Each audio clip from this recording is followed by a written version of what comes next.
الحمد لله نحمده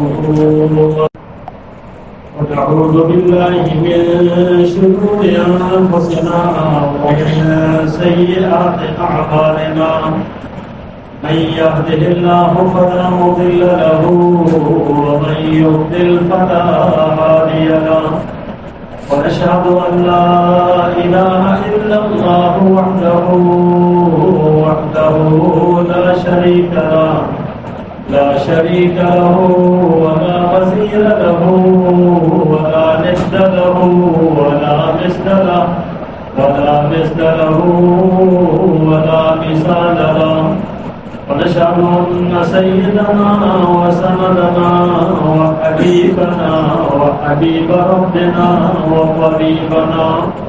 وطبيب قلوبنا سيدنا محمدا صلى الله عليه وسلم أرسله الله تعالى إلى كافة للناس بشيرا ونذيرا وداعيا إلى الله بإذنه وسراجا منيرا أما بعد فأعوذ بالله من الشيطان الرجيم بسم الله الرحمن الرحيم كنتم خير أمة أخرجت للناس تأمرون بالمعروف وتنهون عن المنكر وتؤمنون بالله صدق الله العظيم وبلغنا رسوله النبي الأمي الكريم ونحن على ذلك من الشاهدين والشاكرين والحمد لله رب العالمين اللهم صل على سيدنا محمد وعلى آل سيدنا محمد وبارك وسلم اللهم صل على سيدنا محمد وعلى آل سيدنا محمد وبارك وسلم اللهم صل على سيدنا محمد وعلى آل سيدنا محمد وبارك وسلم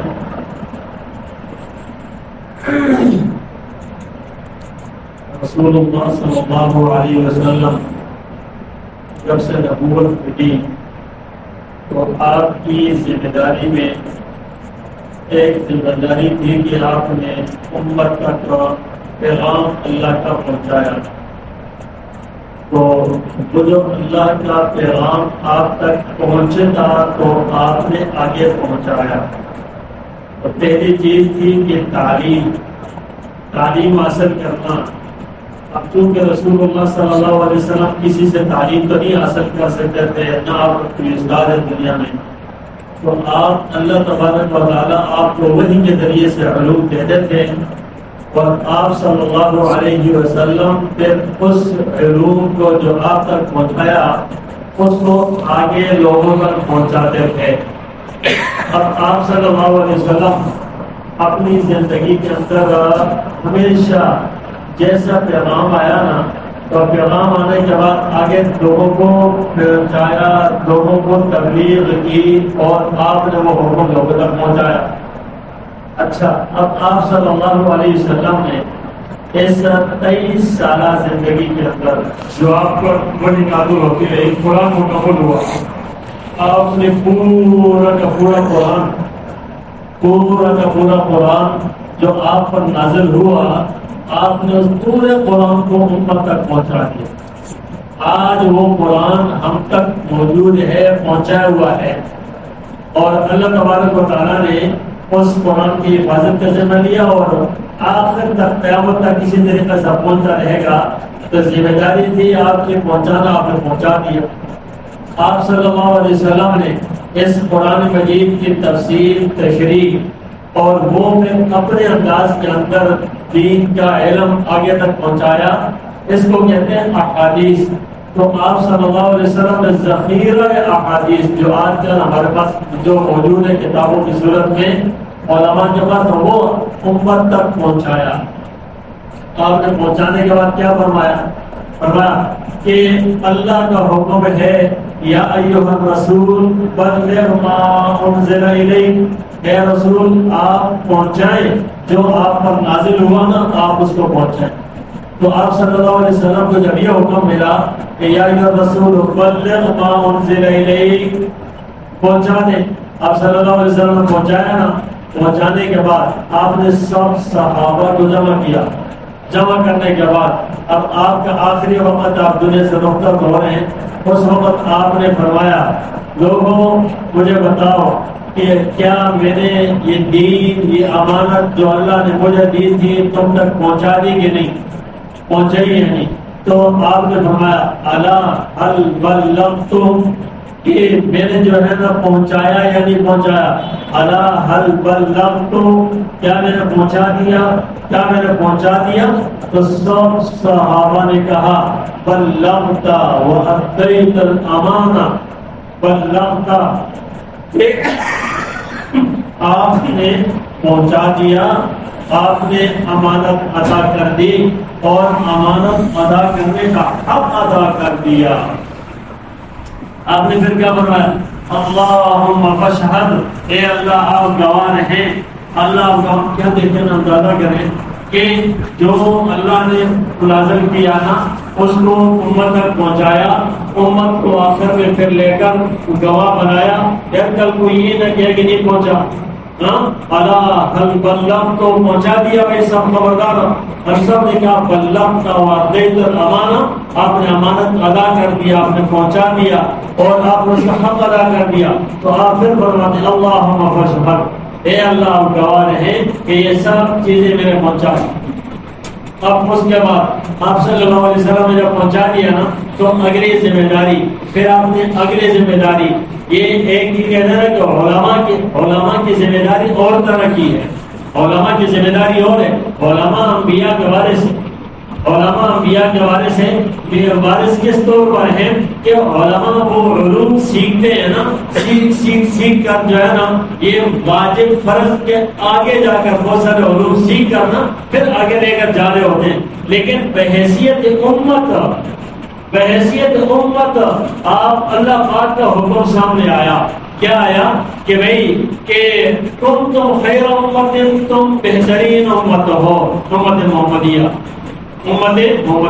بہترین. اخرجت للناس، تم لوگوں کی بھلائی کے لیے نکالے گئے ہو، لوگوں کے بھلائی کے لیے. لیکن پھر فرمایا کہ تم بہترین امت ہو، لوگوں کے بھلائی کے لیے نکالے. اخرجت للناس، اگلی بات کیا فرمائی؟ تأمرون بالمعروف وتنہون عن المنکر، تم کیا کرتے ہو؟ تم نیکیوں کا حکم دیتے ہو اور برائی سے روکتے ہو. یہ ہے بہترین امت ہونے کا وجہ. سبب پتہ ہے کہ بہترین کیوں ہے؟ اس لیے کہ تم لوگ یہ کرتے ہو تأمرون بالمعروف وتنہون عن المنکر وتؤمنون باللہ. ٹھیک ہے کہ تم امر بالمعروف کرتے ہو، نہیں عن المنکر کرتے ہو. امر بالمعروف نہیں عن المنکر، اچھی بات کا حکم دینا، اچھی بات کی طرف بلانا اور پھر جو ہے نا بری بات سے روکنا. یہ ہے اصل امت کی ذمہ داری آ گئی. اب امت کی ذمہ داری آ گئی. آپ صلی اللہ علیہ وسلم نے جن صحابہ کو پہنچایا نا تو صحابہ اپنی اپنی صفات کے اعتبار سے کوئی صحابی کسی علم کے اندر زیادہ مہارت رکھتا تھا، کوئی فقیہ تھا اس کو فقہ کے اندر زیادہ مہارت تھی. عبداللہ بن مسعود رضی اللہ تعالیٰ وہ محدث تھا، اس کو حدیث کے اندر زیادہ مہارت ہے. ایوہ سمجھ میں. اور سب سے زیادہ احادیث حضرت ابو ہریرہ رضی اللہ تعالیٰ عنہ سے روایت ہے. سب سے زیادہ احادیث حضرت ابو ہریرہ رضی اللہ تعالیٰ عنہ سے روایت ہے 5000 سے زیادہ. اس کے علاوہ سب صحابہ عالم تھے، سب صحابہ، لیکن کوئی خاص صفت کے ساتھ متصف تھا. یہ فقیہ ہے، یہ محدث ہے. حضرت عبداللہ بن عباس رضی اللہ تعالیٰ عنہ محدث ہے. تفسیر بن عباس آج بھی موجود ہے، اس کے نام سے مشہور تھے.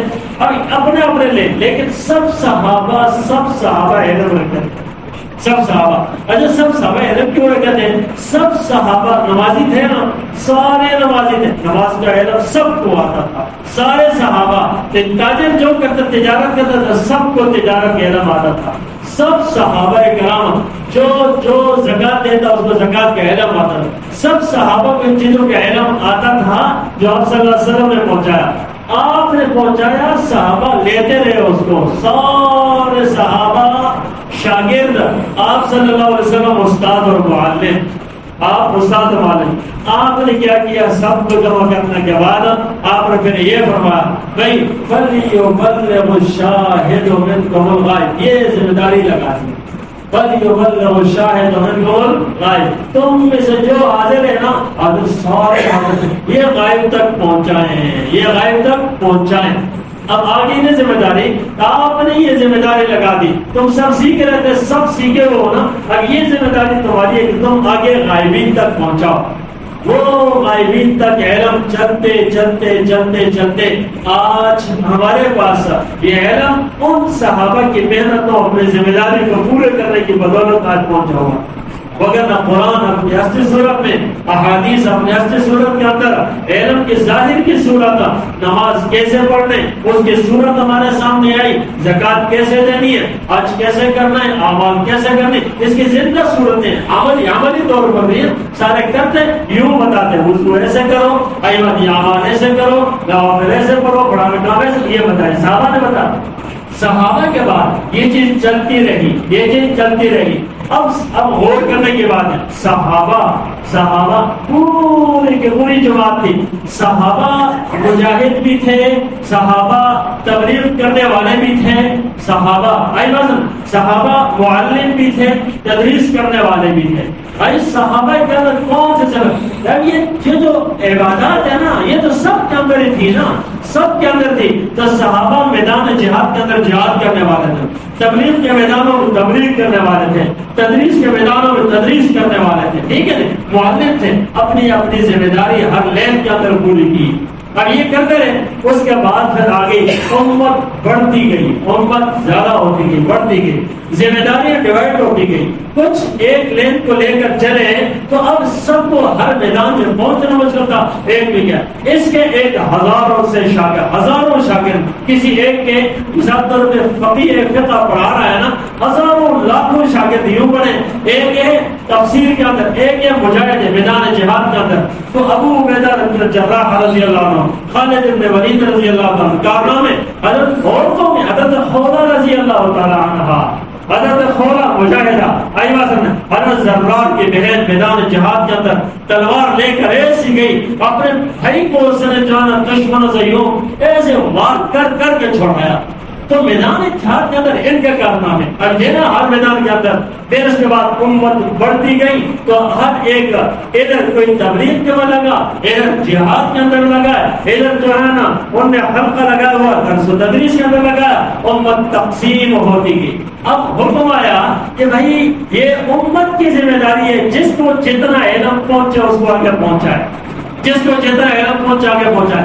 تو میرے بھائیوں مجھے بتاؤ کہ یہ علم پہنچے آگے تک پہنچاؤ، مجھے بتاؤ ہم اپنے بچوں کے لیے پہنچاتے تو اپنے بچوں کو نماز کے علم نہیں بتاتے، آئی بات سمجھ میں، اور اس کو اب پھر اس کے کہنا نہیں یار اب اس کو اسکول کا علم تو پہنچانا ہے، اچھا اسکول کہاں ہے، اچھی اچھی تعلیم کہاں سے ملے، یہ پہنچانا ہے۔ اب اس وقت کو اس بچے کو ہم نے سلام سکھانا، یہ تو آتا ہے نا یار، سلام سکھانا، اس کو جو نا ہم نے اس کو نماز سکھانی ہے، اس کو ہم نے آداب سنتیں سکھانی، نہیں اس کی طرف کس والدین کے توجہ نہیں ہے نا، اب اپنی ذمہ داریاں چھوڑ دیے، اب تبلیغ کی ذمہ داریاں چھوڑ دیے، بہت دور کی بات ہے۔ یہاں پھر انفرادی طور پر ہمارے گھر تک جب آتی ہے نا بات تو پھر یہاں یہ آتا ہے، یا ایھا الذین آمنوا قوا انفسکم واہلیکم نارا، اے ایمان والو بیدار ہو جاؤ اور اٹھو، اور پھر تم جو نا پہنچاؤ کس کو، اپنے آپ کو، اپنے گھر والوں کو، اپنے بچوں کو، ان کو سکھلاؤ،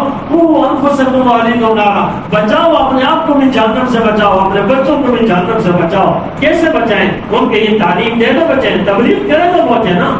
اب جب ہم گھر میں تبلیغ کریں گے تو وہ جا کر اس کے اثر پہنچے گا۔ اور میرے بھائیوں یہ ماحول چاہیے ہوتا ہے اس کے لیے۔ اب یہ اس امت کے اوپر ایک اللہ کا کرم ہے کہ تبلیغی جماعت، جو جماعت کی صورت کے اندر افراد ہمارے گھروں اور دروازوں کے اوپر آ کر دستک دے کر کہتا ہے اور نماز کے لیے اور پڑھانے کے لیے تذکیر کر رہا ہے، یہ یاد دہانی کر رہی ہے، مسلمان تو سارے ہم اس طرح کا ماحول چاہیے ہوتا ہے جو دلوں کے اندر انسان کے شوق پیدا ہوتا ہے۔ جی یہ اجتماعات میرے اور آپ کے لیے اللہ کا کرم اور رحمت ہے۔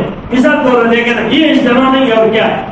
یہ مسجد ہے، یہ اجتماع ہے نا، یہ ہم سارے بیٹھے ہیں، یہ کوئی دین کی بات سیکھ رہے اور سن رہے نا، اسی کو تو اجتماع کہتے ہیں یار۔ اجتماع کس چیز کا نام ہے؟ اب جب تبلیغ جماعت والے 2 دن 3 دن جب گھر سے سب چیزوں کا فارغ ہو کر جا کر بیٹھیں گے، بیانات ہوں گے، باتیں ہوں گی، اللہ والوں کی باتیں ہوں گی، ماحول ہوگا اور رحمت کا فرشتہ اس کو ڈھانپ لیں گے۔ اس مجلس کو رحمت کا فرشتہ نے ڈھانپا ہوا ہے، یہاں ہم اللہ کی عبادت کرنے کے لیے۔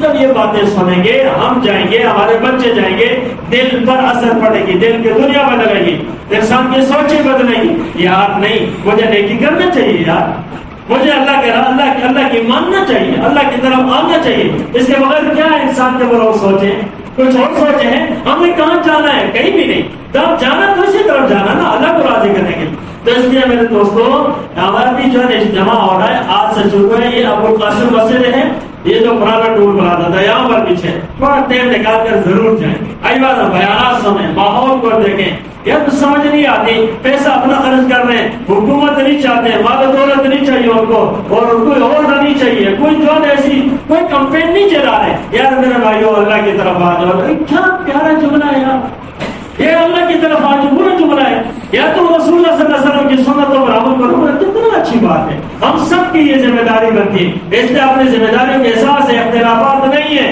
کسی تنظیم نہیں ہے، کچھ بھی نہیں ہے، کسی کو کوئی تشہیر نہیں ہے، یہ فلانی پارٹی اور فلانے سے، یہ اللہ اور رسول کی بات ہے، یہ ہمارے درد دل ہے، یہ رسول صلی اللہ علیہ وسلم نے دیا۔ تو اس لیے انشاءاللہ تیار ہوں، جائیں، خود بھی جائیں، بچوں کو بھی لے جائیں، اور اس کے اثرات ہوں گے۔ اللہ تبارک و تعالیٰ مجھے اور آپ سب کو تبلیغ کی جو ذمہ داریاں پوری کرنے کی توفیق عطا فرمائے۔